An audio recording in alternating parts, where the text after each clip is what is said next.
Hello there, newcomer. Welcome to the Life Tips Podcast. My name is Nate, and I'm here to help you navigate through important situations that affect our everyday lives and provide a roadmap for you to make the best decisions in the future. The fun part is that each topic is unique to whatever you're going through. And it doesn't matter your youth or gender. Everyone can benefit. So sit back, enjoy the ride, and let's discover how we can live our best life today. Enjoy.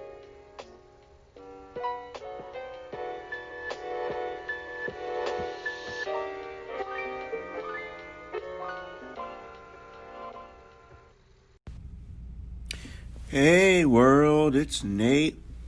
Welcome back. Another Life Tips Podcast episode. Wow, how many are we on now? Like 5? This is literally the 5th episode. Oh my goodness. So, yeah.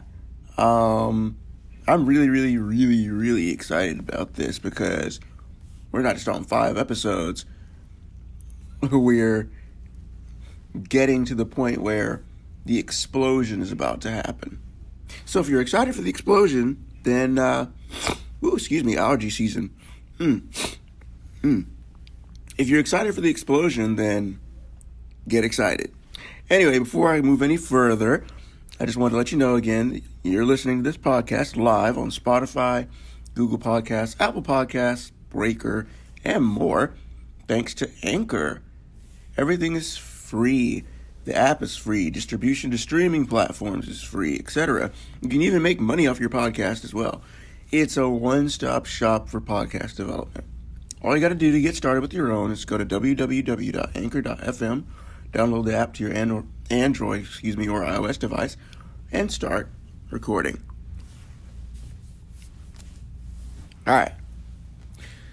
So before I jump into the topic of today's podcast episode and continue the trend of being honest and relatable, I've got to tell you more episodes that are coming. It's this one that's going to live up to its name again, just like the last one did. But after episode 6 drops, I'll be going straight into Thanksgiving mode. So that means that episode 7 and episode 8 will be Thanksgiving centric. And one of them is going to come out the week before Thanksgiving. The other one is going to come out Thanksgiving week. And it might end up being Thanksgiving Day itself when that one drops. So we'll see what happens there. But so basically how this is going to work. You're going to see, of course, the special episode with Becca should be out by now. Along with episode 3, that should be out as well. So episodes 4 and 5, episode 4 and this one will both drop next week. And then the week after that, episode 6 will come out. So we're looking at November just started, by the way. Happy November. There's only 2 more months left in the year. So we're looking at next week releasing 4 and 5, and then the week of the 10th, 6. And then the 17th, episode 7 will come out, and then the week of the 24th, which is Thanksgiving week, then episode 8 will come out. So that's basically the plan for the entire month of November. I'm excited about it. And then we'll come up with something for December when we get there. So, now I can go to the topic of today's podcast. Probably saw this one coming because it just makes a boatload of sense to talk about it, considering I've already hinted at this before. But to give you a little bit of a recap, episode 3 was specifically about how I went from a social nobody to a social butterfly. This one's going to be a little bit similar, but different. This is going to be about the journey from my beginnings with the ladies to now. There's a lot of this that, you guys just don't know. But since honesty is key with this podcast, I'm going to keep up that tradition. But it is going to be a little embarrassing. It's going to take a lot of courage to admit some things I've done. So please understand, I'm going back to a place of disturbance and working my way up to where I am now. Wisdom, understanding, and just being a ladies' man. So, woo! Sorry, allergies are killing me today. It's getting cold now, and the wintertime is when allergies kill me if I don't, keep up with stuff. So, anyway. Please bear with me. So, what's the first revelation I want to reveal to you guys? Wow. All the way back. Let's go all the way back. Middle school. We're talking about 7th, 8th grade here. Wow. I used to stalk young women. That's embarrassing. Wow. That's just, wow. But yeah, like, growing up in church, literally following girls around church just because I was going off of, oh my goodness, wow, I like you. It was just, never going back to middle school me again. So might as well talk about it. But yeah, that was embarrassing. And then after those 2 years ended, 9th grade came. That was the year that I was like, all right, I'm done changing everything. So I'm in high school now, early stages of high school, but I still had a reputation. Didn't really end that reputation until around 11th grade, so it was a little bit dicey engaging with young ladies in high school starting out.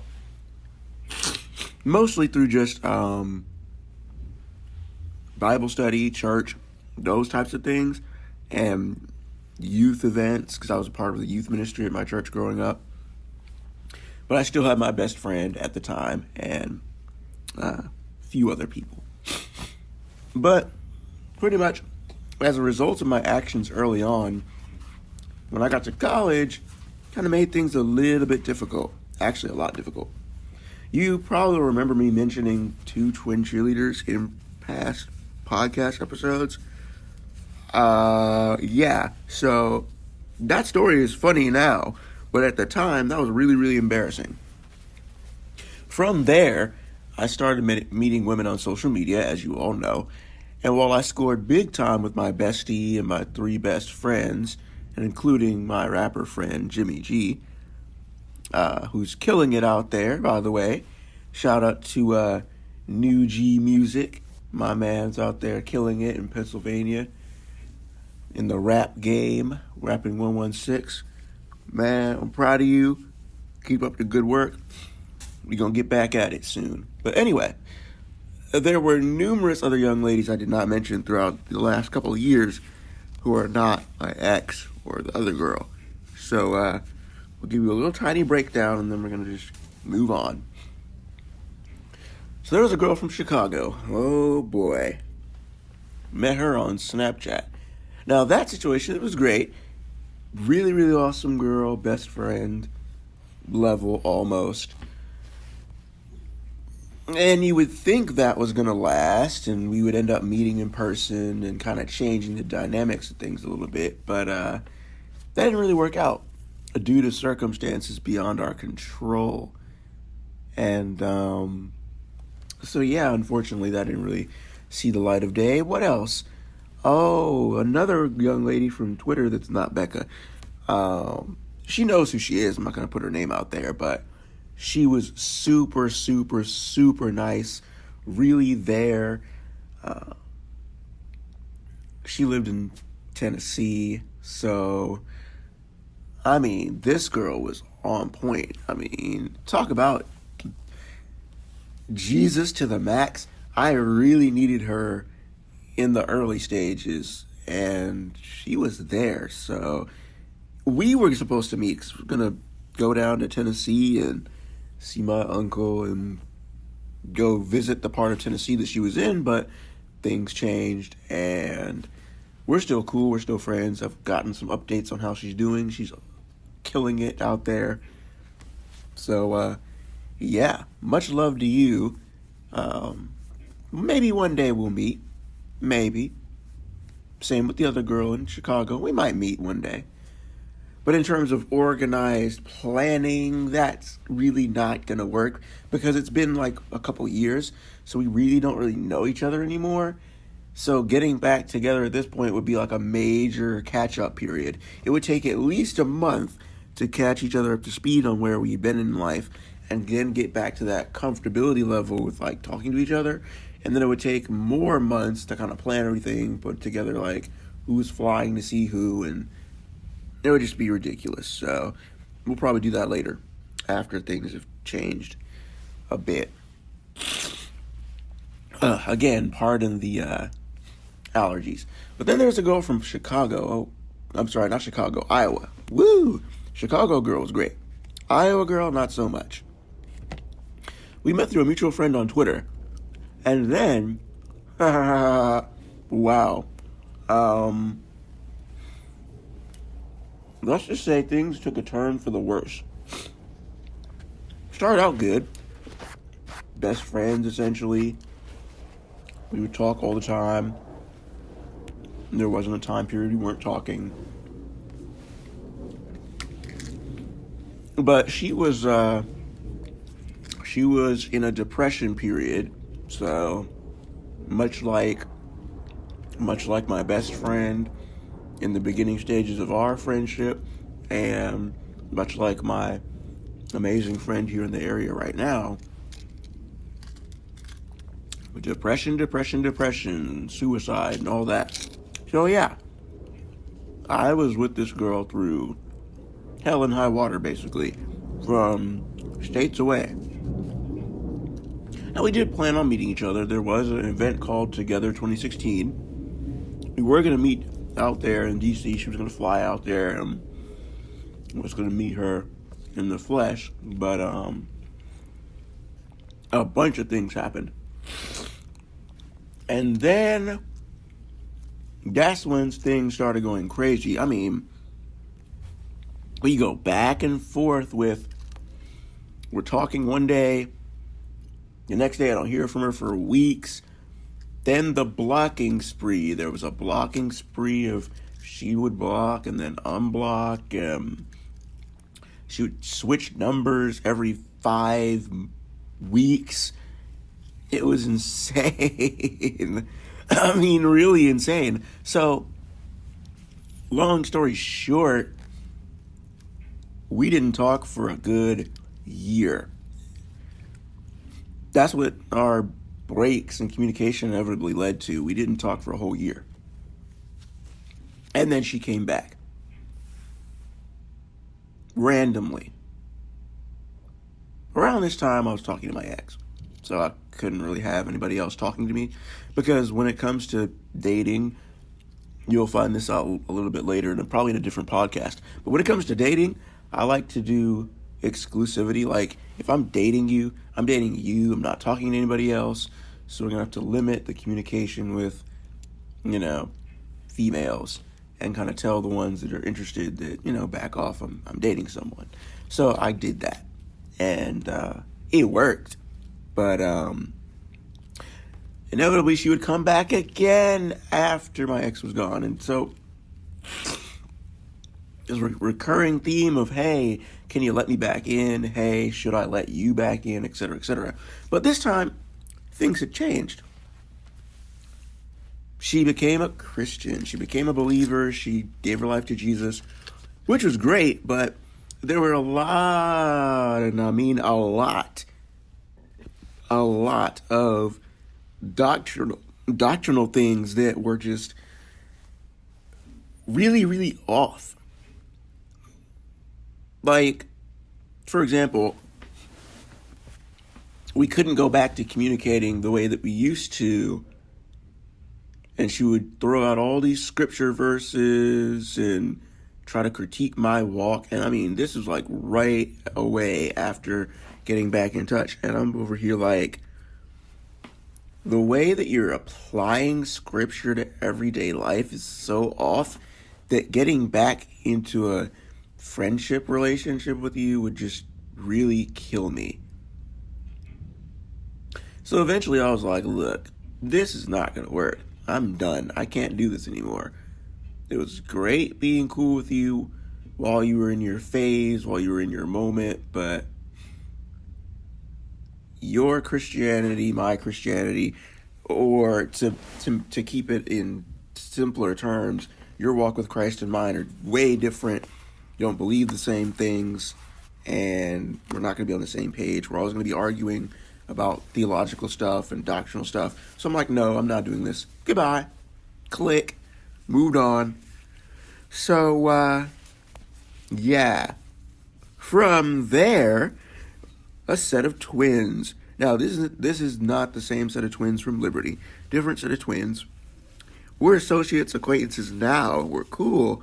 But back in 2017, I started something with one of the twins. Did it work? No, heck no. Classic example from the last episode, episode 4. Excuse me. Classic example from episode 4 of being tossed aside for another guy out of nowhere. Told you it was coming. But yeah, we're cool now. 2019, almost 2020. They're in completely different situations, different men. We're cool. Back in 2017, though, when I was going through my growing up phase with the ladies, because remember, I didn't start talking to girls till I was 16. So all these things started happening after the fact rather than in high school when they were supposed to happen. So, yeah. Where am I going with all these experiences? You probably might be thinking. So put all these together with the ones that I mentioned in the special episode with Cody, and now you've got the whole story. These took place prior to my bestie from UMBC coming into my life. She came through in 2018, changed everything, and my awesome friend close by came in this year, 2019, and my two best friends. Of course, Becca came in 2013, and then Raven came along last year, 2018, and then my other best friend, Galina. We're essentially best friends at this point. She came along this year. So basically, before the greatness, before the awesome sauce stuff with my now close best friends and female friends and besties, before things started to change and get better with the ladies, in 2018, up till today, things were rough. Rough. So, I mean, 2014 to 2018 was just really, really bad. But then 2018, things changed. And so now that I've got that Hallmark movie type experience where you start off as friends and then grow, I've got that now. But that's what I was looking for at the time, and I couldn't find it. So the majority of my friendships up until this point were either in this bad batch of people that I just described, or they were completely platonic.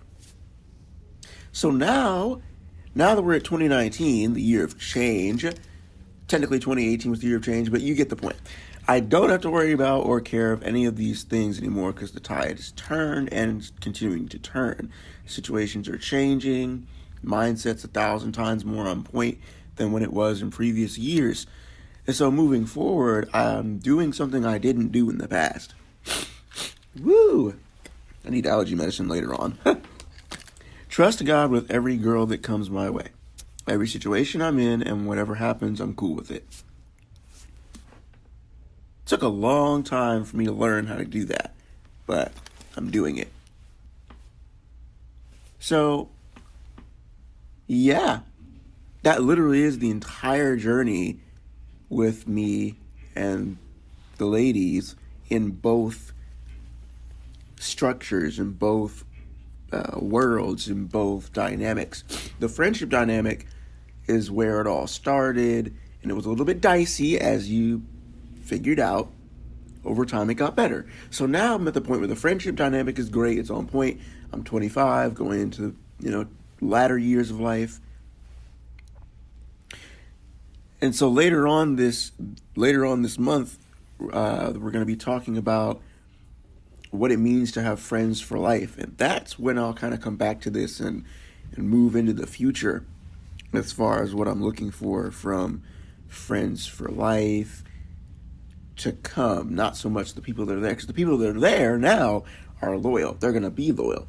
So as far as the friends for life go, The new ones that come in 26, 27, 28, 29, 30s, especially 30s,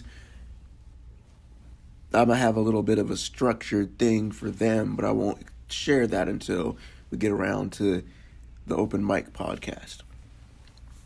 So to end this one, you might be thinking, what's the life tip, Nate? Simply put, the life tip here is patience. I was single for 1 good year prior to today. I'm still single, by the way. But the point is that I took a year to focus on me and not companionship, while at the same time trusting God to take care of that. Now that I'm capable of weeding out the bad girls so that I know what's from God and what's from the other guy, the devil, etc., etc., that guy's got so many names.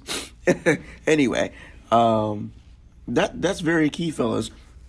You've got to be able to discern who is and isn't meant to connect with you on that level. Same with you, ladies. I'll make a different one for you guys, and I'll have another female come on to talk about that. But you have to be able to discern who is and isn't meant to connect with you on that level. And in addition, if you remember from episode 4, I specifically said to the guys that you're not in control of your life. God is. I don't know what y'all believe, but for me, I believe in Jesus, God, etc., etc. So I believe that God's in control of life. Applies to me as well. So pretty much as life goes along, you'll eventually meet someone, and then you'll no longer be explicitly single. You'll still be single, but you won't be single in the terms of that, or in the sense that you're talking to regular people and you're not really looking for, companionship, closeness, etc., etc. Even when you're talking to someone, dating someone, etc., etc., you'll still be single. She'll still be single until you get to the point where you're engaged. Once you're engaged, you have an official title, then you move on towards marriage, and then at that point, boom. So dating isn't all that, where you move into a different realm and you're no longer single. No. But you're not explicitly single where you're just free roaming, basically. You'll be single, but you won't be preoccupied with a special someone or a possible someone, whichever the case you may fall in. And as a wise family member once told me very recently, you'll likely have to date many different women, many different females before meeting your wife. And again, if that's coming from family, you know it's true. Is the girl you're talking to now a wife, fellas? Is the guy you're talking to now a husband, ladies? I can't tell you that. If he is, if she is, great. If not, let him go. Move on. Someone else will come along. You just have to be patient. Now, here's where I want to mention something real quick before we go. There's this idea, there's this theory out there in the culture of love yourself. And what it teaches you is that you need to love yourself before you can love somebody else. You might think, well, Nate, that's simple. In theory, that's true. In theory, you do need to love yourself before you can love somebody else. But what's not true about that is that you need to love yourself and not care about anybody else. Or love yourself and reject being in relationship with people as friends, or love yourself and reject potential relationships, potential candidates. That's what you shouldn't do. Because if God is really in control of your life, then the whole love yourself ideology doesn't really fit. Because you'll work on yourself, you'll love yourself, of course, you'll do what you have to do, you'll go to work, you'll help your family, etc., etc., you'll hang out with your friends, you'll focus on yourself, but not in an overly selfish way where if someone comes along, and especially if it's God trying to give you something good, don't reject God's gift. That's what the love yourself ideology wants you to do, and that's not good, because if you reject something that God is trying to give you, then I don't know what to tell you about that. Rejecting anything God gives you is a mistake, especially when it comes to love, romance, etc., etc. That Hallmark movie type of love. Y'all, Hallmark movies are coming out. It's about to be Christmas in a month. Crazy. And this is kind of the time period where things with the ladies actually start sparking. I don't know if y'all know about cuffing season, but that's actually about to kick off into high gear. So, yeah. But anyway, I just wanted to share a little bit more about my life early on, but more specifically why it was difficult growing up connecting with the ladies. The last episode was about how difficult it was making friends. This one is about the difficulties making friends with females and actually developing friends for life, actually having besties and best friends, and difficulty with romantic relationships in general. Have I reached the romantic stage? I don't know. I can't tell you that. But what I can tell you is that I'm starting to finally experience real friendship with women that's actually legitimate. Where, like I said in the last episode, if she's not hanging out with you, if she's not, balancing out the communication and stuff like that, that's actually happening now. The reciprocation's there. I don't have to worry about putting in too much effort. The group hangouts are there. And most importantly, the one-on-one hangouts are there. These are things that, again, I grew up watching my friends at the time in high school. I grew up watching them do all these things. Hang out with girls one-on-one. Bring girls to the house and talk to them all times of the day and night, have multiple girls, blow them up. I grew up watching this stuff. So to finally be in a position where I'm experiencing this and not have dead relationships with females, platonic, crappy relationships, where there's no substance, where there's no reciprocation, where it's just, oh, hey, bro, what's up, Nate? To finally be experiencing that level of relation with the ladies, I'm good. I'm whole. I'm complete. Now, I know what some of y'all Christians are going to say. Nate, only God can make you complete. Yeah, I know. God does make me complete. We're cool. I talk to God all the time. But I don't publicize my relationship with God like I used to. And that will be explained in episode 6. Because episode 6 is going to be about the spiritual side, the Jesus side of me. And what I've learned over time, doctrines, what I believe. That's all coming in episode 6. So you'll find out why I don't publicize my relationship with Jesus to the max like I used to. I still talk about him publicly, because he did say that, if you deny me here, I'll deny you before my Father in heaven. So I do talk about him. But it's in a much more appreciative way that people are receptive to it, willing to talk to me, willing to listen, because the way I go about it caters to what I like to call engaging culture for Jesus. I actually didn't come up with that. Lecrae did. So I'm going to explain all that and, reference his book and some other things in the next episode. But yeah, don't get it twisted. I love Jesus.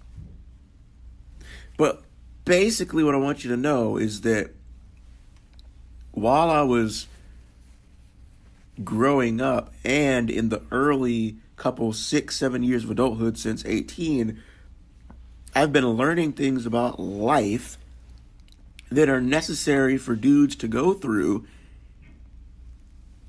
that are also a part of God's plan for growth, expansion, and honestly just making you into the person that he created you to be. And this is just one of those things. Struggled for a little bit. Got better. Struggled again in college and into early adulthood. Had a lot of people come through. Had a lot of people drop off. Nobody would stay consistent. But in 2018, that changed. Now people are staying consistent. Now people are sticking with me. That's why I talk about my best friends all the time. That's why I talk about my bestie from UMBC all the time. Because I'm appreciative of people. If you don't appreciate people, they'll walk out of your life. There's another tip. Appreciate people. Publicly talk about people that add value to your life. Because it's not just supposed to be you and God. It is ultimately. But God didn't put you here on this planet to just chill with him. No, that's why we need people. That's why we need community. But see, what I'm trying to tell you guys is that community can come in many, many different forms. I have God-fearing friends. Got a whole church family. But I also have friends that don't believe in God. But it's through my life and me being around them that they get introduced to who God is. Then that door opens up where we can talk about it. And then the choice is left up to them whether they want to accept him or not. But yeah, guys, have patience. Friendship comes in many different forms. Friendship comes in many different people. If things aren't going the way that you want them to go right now in your friendship relationships, pray. Talk to God about it. And then most importantly, make changes. I had to make a ton of changes, as you all saw throughout the entire podcast. But making changes is necessary because it helps you weed people out, and it also helps you structure that friends for life scenario, that friends for life goal sheet that you want. Because at the end of the day, who are you going to invite to your wedding? For those of you who are single. If you had asked me that a couple years ago, I literally couldn't tell you. Couldn't tell you one person I would invite to my wedding if I were to get married tomorrow. Now, I can count offhand who's going. That's not family. So, yeah. Ladies, I hope you haven't been scarred. Not the person I used to be. Completely different. Likeable. Lovable. Snuggly bear. Anyway, the point is, we're cool now. So, don't roast me in the comment section. Don't send me death threat tweets and DMs on Instagram, Snapchat. We're cool now. So, yeah. But that's it, guys. I mean, if you want to follow me again, Instagram, Nate_the_speaker, auth_Jen_person on Twitter, The Wise Orator on Facebook. You get the picture. We'll be back in a few days with episode 6. And, yeah, take care of yourselves. Peace.